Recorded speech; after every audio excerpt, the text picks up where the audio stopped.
I'm Kailee Mandel and I'm a photographer.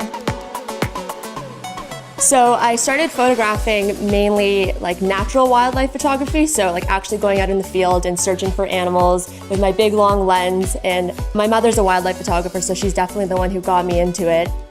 Once I started going to university, I started to play more with creativity and studio, and my love for studio photography grew. So I took my love of animals and wildlife and took it from the field and put it into a studio. So that's where I am today with all my color photography. So now I'm working with animals all the time. It's a lot of fun, and I find one that's available to come to my studio.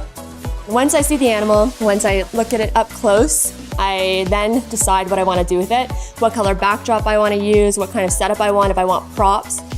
If it's not colorful backdrops, at least there's something colorful in it.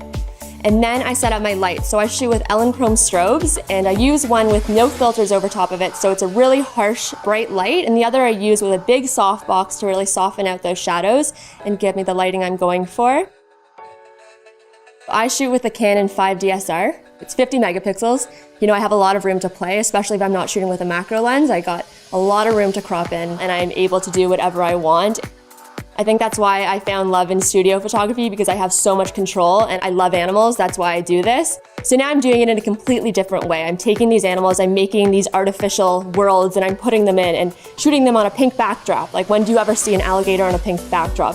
So it's fun for me because I'm making these worlds and I'm making these stages, and so it's like completely contrasting what you see in nature.